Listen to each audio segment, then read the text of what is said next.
Coming up on Michigan Replay, the Wolverines stay tough on the road with a win over Illinois. We'll have the highlights. We'll also meet a special teamer who is spending his 5th year booming the ball for field position. And we'll look ahead to a showdown in West Lafayette as we scout the formidable Boilermakers of Purdue. All that and more coming up next.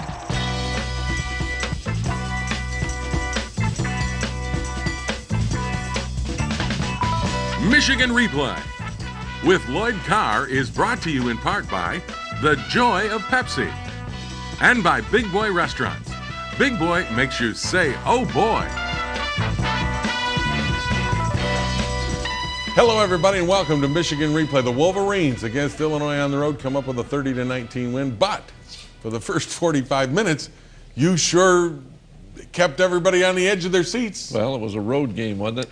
That it was, seems to be the way the road games so go. If it's a road game, you want to wait till the fourth quarter to put it away? Well, you know, Jim, the truth is Illinois was coming off a couple of tough losses, and everybody thought that this would be an easy game, but I give a lot of credit to Illinois. They played hard, and we made some mistakes that helped them. Right, but this is a tough game to play on Saturday because, let's face it, they were desperate. This is kind of a season saver for them. Well, and emotionally for us, it was a game that we were not at our peak, but you have to find a way to win those games, and I think particularly in the second half, we played very well. It started out very well. The first snap they make, you get a fumble recovery. Well, Lawrence Reed causes a fumble here. Gabe Watson really gets great penetration there. The back gets spun around, and Ernest Shazor recovers the football. That's exactly what you want on the road.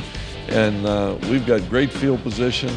We don't convert on third down, and Garrett Rivas kicks the ball, and Jim, that wind was as bad as any wind I remember in this game. And you've spent time down in Champaign, and that place, when it is windy, it blows through there like a hurricane. Well, the wind chill was probably in the 30s, and here we come out again, get the ball back. Our defense stops them. Big second down. We just got a holding penalty here on this drive, and he hits Jason Avon. And then here on third down, we're going to convert a big third down. And here. It's Avon again. Avon again, and great protection there. We overcome a holding penalty, which was the key element in this drive. Here's a nice run by Michael Hart. Well, I think it's an excellent call on third down and 6. The defense is playing man coverage, expecting pass, and Terry made a good call there. And then Max Martin, who got 12 carries in this game, and really one of the real surprises for us to be able to give him some work. You've got a 10-0 lead, still first quarter. They've got a good screen package. Yes, and twice in this game, that's the first time they convert a first down, get the ball outside the defense. We got to get that straightened around. And here on the cutback, Illinois ran the football very well here in the first half against us. But the defense stiffens. Here's a 4th and 1. Big stop. Big stop with Illinois in good field position. They decided not to try a field goal. Well, that was into the wind, though. Yeah. The wind affected how you played this game. There's no question, and that was the reason why. They get the ball back, though, after you don't do anything with your possession, and they put together a drive. Well, here's a good play on the sweep. We can't get off blocks there. Their back is running hard, and they make a big first down inside the 5-yard line. And then on third down, we got a chance here. One of our Ernest gets picked there and has to go around, and they hit the pass for a touchdown. 10-7 game at that point, and it's getting kind of nervous time, but you come back running the ball. Michael Hart, better than 40 carries. Well, he's a kid. He likes what are you the ball. doing? Well, you know, he seems to be able to handle it, and here we put a great drive together, and Chad makes a mistake. He misreads the coverage there, and I don't think we're ever going to get this down. But watch the play that Steve Breston makes to save a touchdown. Chad finally runs this guy out of bounds, but not before Illinois got great field position. And then they go play action here, and they get the fullback out in your flat. Well, we miss assignment on the flow away, the split flow. We don't read the back coming back weak, and then they knock it in and take the lead. 14-10. Last thing you need to do is the favorite on the road with a team that's desperate, they get the lead right before half. Well, we've got some time here to put a drive together, and he has Jason open for a big first down there, but throws the ball a little bit too high, and then they had 2 returns of these interceptions for 100 yards, but Tim Massaquoi finally gets him down, and our defense gives up a couple plays here, but we do find a way to hold them to a field goal. And Ernest Shazer, who had 12 tackles in this game, makes one to negate a big play, and then they kick it through. Now, Jim, 17-10. That's what I said at the top of the show, that you made this real interesting, and the final goes 30-19, but you make it interesting through 3 quarters. Now, what was the message at halftime? Well, I had, in Thursday's practice, we made some mental errors that normally we don't make. It wasn't a sharp practice, and which I wasn't very happy about. And I told him, I said, look, you got 30 minutes. If you want to stay in the championship race, you got to come out. We got to play. We got to stop making these mistakes. We had far too many penalties in this game. Probably the most disappointing thing of the day. All right, the Wolverines did come back in the second half. We'll be back and show you those highlights. But first, we hear from Jason Van, who says the first half was really a lesson learned. We're a little bit out of sync, and it's gonna take us. It starts with us coming in and being focused. I don't think we were that focused, and we got to get better and improve for next week.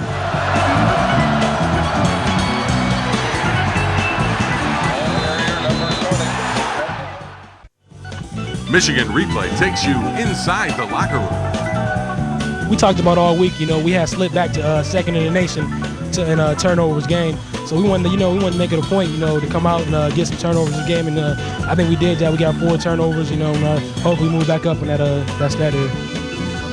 Well, the Wolverines opened the second half down 7. A critical play in that second half at the beginning. You chose, as you do, winning the toss, to defer.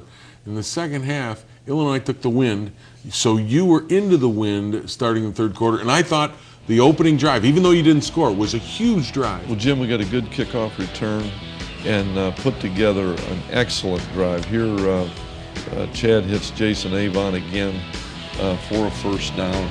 We make some plays here. This play, the draw play, was an effective thing, and this kid some way finds a way to squirm out of there and always get a few extra yards. But here's the 4th down play. 4th down, we go for it again, and you mentioned because early, because of the wind. You can't kick into that. We would not probably have had good odds there. But here, our defense makes the biggest play, I think, of the game. Scott McClintock makes a great read. Jim had the right coverage on here. And now we got the football back on the 5-yard line. And you convert for a score. Well, look at this play here. Very good play action. I thought Michael Hart made a great fake. He sure did. Yep. And Chad hits Tyler Eckert for a 1-yard touchdown run. And now we got, but we missed the extra points. So now it's 17-16. I thought this was a great stand here by our defense. On first down, Lamar Woodley made a big TFL. To put them in bad situation, we get a sack.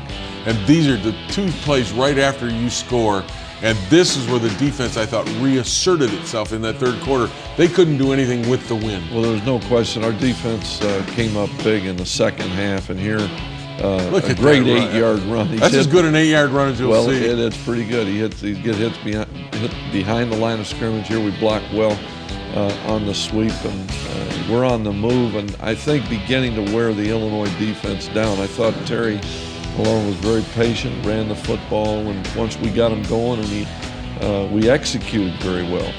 Over 200 yards for the freshman. Not a bad day. Well, it's a good day for a lot of guys blocking for him, and here I thought an outstanding play, the quarterback draw, and we get the lead for the first time. 22-17 at this point. I thought a great call because you had tried to pound it in there, then you spread them out and got something done. Well, the sweep was a good play for us, a stretch play. And here again, you got Tyler Eckert on the right side of that line making a good hole here. Max Martin got an opportunity here to play significantly in the second half, Jim, and gave us a real boost. This is really another true freshman running back. Yeah, there's a good block by Braylon, but he's really practiced well in the last month, and he's going to get the football more. And then Michael Hart scores, and again, he just finds a way to move ahead. Well, he is not down here. This was reviewed, one of those plays that was reviewed, and I think it's very obvious that his knee did not touch the ground. A big call for us on third down to get the touchdown, because now it's a 13-point spread. But here again, we let the screen outside the defense, and Illinois is on the march, and there's plenty of time with 5:33 to go. But your defense steps up. Marlon Jackson. Well, Marlon makes a great interception, great blocking there. Leon Hall making a block, and he returns the ball. We get great field position. Then they are again back on the. You're still not out of the woods, even though there's under 4 minutes to go. You're still worried about this. Well, absolutely, because a touchdown, a big play, then they onside kick and get the football. There's plenty of time. They still had two timeouts left. Here they are inside the 5. Future scramblings for a big first down, and then Scott McClintock. We've dropped 8 here, and of course, you never talk about that when it works, but in that particular instance, we came up with a big play. And you win it. You take a safety late, 30-19, the final. This is a game that it's kind of good to get out of, because you didn't play your best, and yet you got the victory. And there's a lot of coaching points you can make to your team. Well, there's a lot of good things, and we got to play in the weather's going to change here, Jim. The weather's going to probably be a big factor here down the stretch. It normally is in late October, November, and certainly Saturday was a lot of weather problems, and particularly in the kicking game. So there's a lot of things that we can take out of that game, and again, we had to struggle to win. The big thing, and you've talked about it 3 weeks in a row, we've sat here and talked about it, and you've preached to me. We are not going to turn the ball. We can't turn the ball over, and yet you're still doing that a little bit. Those are things that, again, you have to work on to correct in big games on the road. Well, I think the one mistake we made there was a mistake where he misread the coverage. The second one was a physical mistake. He threw the ball a little bit Talking too about high. Chad Henne. Yeah. I keep Jim, yeah. reminding people, hey, he's 19. Well, he's a freshman. Anybody that's impatient with Chad Henne, then that's too bad, because he's done a great job. But the truth is, what was really good about this game is our defense came up with 4 turnovers. So we won the turnover battle. We'd like to never have any, and yet you're going to make some mistakes. But if your defense can come up with 4, then you're going to be okay. Absolutely, and you're going to be okay. When we come back, we'll take a look at Michigan's fine punter, Adam Finley. But before we do that, we're going to hear from the 2 freshman running backs, Max Martin and Mike Hart, both of them pulling for each other. I don't really know what to say about that. Like I said, I've been working real hard, and I know Mike has. So, it's all up to the coaches, just giving us the opportunity and having the faith in us to go out there and know that we're going to do our best to help the team. I'm real proud of Max. He came out, he's been working real hard in practice. He comes out 120%. He works real hard to get out there in practice. He's trying to learn the offense real well. It's great to see him out there, getting the ball and running it real well.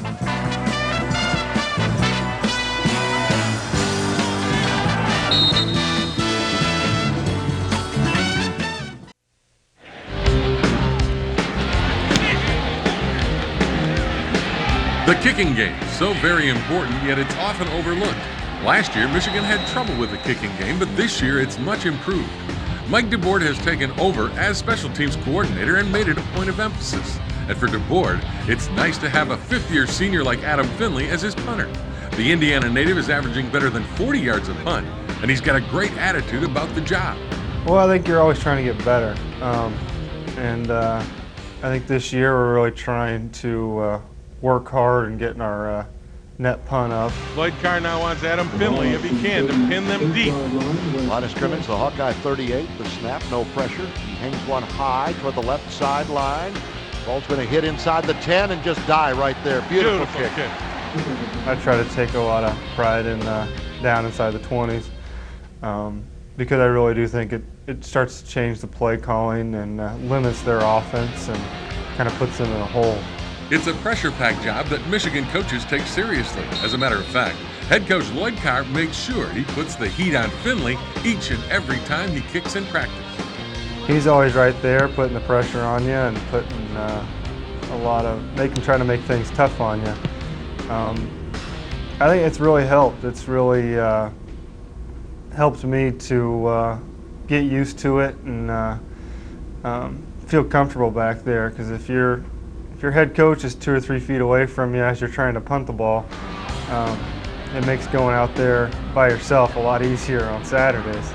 Kickers are also sometimes characterized as a little off-center, not your standard football player. But that's not the case with Adam Finley. He's in graduate school studying biomedical engineering. You think his punting is important? Wait till you hear what he wants to do after his football days are over. I really want to try to get into more prototyping.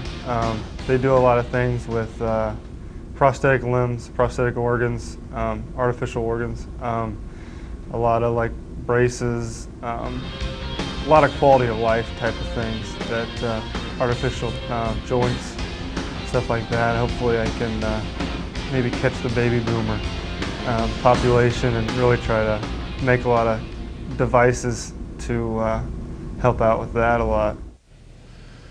Biomedical engineering. Did you understand it? No, I was going to say, you got some smart kids on He's this a lot football smarter team. than the guys coaching him. No kidding. And the guy that does the coach's show. He's a fun guy to be around. And I can remember recruiting Adam. Mike DeBoard, I think, was here at the time because he's a 5th-year guy now. But I was so excited when he committed here because not only was he a great kicker, but a great student, quality guy, been a great asset to our Michigan football. The thing is amazing is after he's done, he's going to contribute to the society in a sense that he's going to help people walk that have limbs. It's just, that stuff is amazing to me. Well, it's exciting. It is. What he's done. I mean, already working on a graduate degree. He really is representative of the student-athlete concept. Yeah. Well, there's plenty more football to come, and big one next week. Stay with us. We'll scout the Boilermakers. But first, we hear from Scott McClintock, who says, yeah, it is a pretty big game down there in Purdue.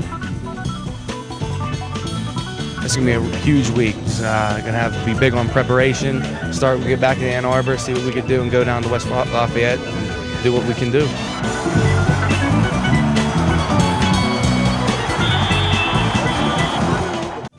Michigan Replay takes you inside the locker room. That's how we're going to look at it. I mean, we just got to stay alive in this Big Ten championship race, and that's what we're focused on now, is beating Purdue, and that's what we're going to be working on all week, and we're ready for it. Well, the Wolverines on the road again next week at Purdue, and Purdue's hurting. They lose a 20-17 game to Wisconsin Saturday, and it's a tough game. You've got to win no matter what because you and Wisconsin don't meet. So you got to keep pace. Well, I think there's a lot of football to be played, Jim. But certainly, this is a game that I think both teams have looked forward to. It's a great place to play, a tough place to play. Very loud, very intimidating from the standpoint of the noise. And they've got a very good football team. Offensively, they get a lot of kudos because of the kind of guys they got, but defensively they can play. Well, they've the one thing I think nobody's surprised at what Purdue's done offensively since Joe came to Purdue, but I think what I'm really impressed with is the fact that they have been able to play such great defense. And of course, Kyle Orton is probably the leading candidate for the Heisman, or certainly one of them. Taylor Stubblefield and Jared Voigt. Voigt is a big back, 215 pounds. They run the football as effectively as they throw it, and that's the impressive thing. And if you get them in man, like here, Notre Dame misses and it could go the distance. Well, Jim, I think that goes back to Orton and the system. The system is to know the coverage and be able to know the soft spots in the game, in the coverage, or the weaknesses in the defense, and get the ball to the right guy, and that's what they do so well. And these three defenders are the guys that are kind of the core of their defense. Ray Edwards, George Hall, and a big, strong safety in Kyle Smith. Well, Edwards and Hall are sophomores and really having outstanding years. And of course, Kyle Smith is a junior. He played a year ago. But it's a very, very good football team, a very good kicking game, all the things that you want, they have. When you go into a game like this against a team that will spread you out, will you have to play a lot of defensive backs and get matchups and be in man coverage sometimes, or do you have to mix it up more? Well, absolutely. We got to do both, and the thing that we have to do is mix our coverages, disguise our coverages, That's hard to do because you are so spread out. But if you line up and play the same thing or play exactly what you're showing, you're going to have a long day, and it's going to be a difficult challenge. The thing we can hopefully do to help our defense is to keep the ball some and keep our defense off the field. And that was my next question. Against this defense, which is, let's face it, not getting a lot of publicity because the offense gets so much, they're pretty good. What kinds of things must you do? Continue to run the football and pick your spots to try to use the pass? Well, Jim, I think we have to continue to be a balanced offensive football team. And just as importantly, you obviously have to be able to take what the defense gives you. And sometimes that means you got to run if you can exploit something that you find. But we're a football team right now that we have some confidence because we have been able to throw the football, and certainly we've been able to run it, but we've got to be able to try to stay away from the turnovers. I was going to say, you're going to stay away from the turnovers. Again, well, we're going to try. This is a point of emphasis, right? It's a point of emphasis. Because these games are a lot closer. Yeah. Because you turn it over. Thank God for instant replay. Thank God for instant replay. Well, thank God you all joined us here for Michigan Replay. Don't miss next week. It's going to be a dandy. Michigan versus Purdue right here, same time, same place on Michigan Replay. Michigan Replay has been brought to you in part by Abso Pure Water, delivering quality bottled water since 1908. By Chevrolet. Stop by your Detroit area Chevy dealers or log on to DetroitAreaChevyDealers.com. And by State Farm, providing insurance and financial services.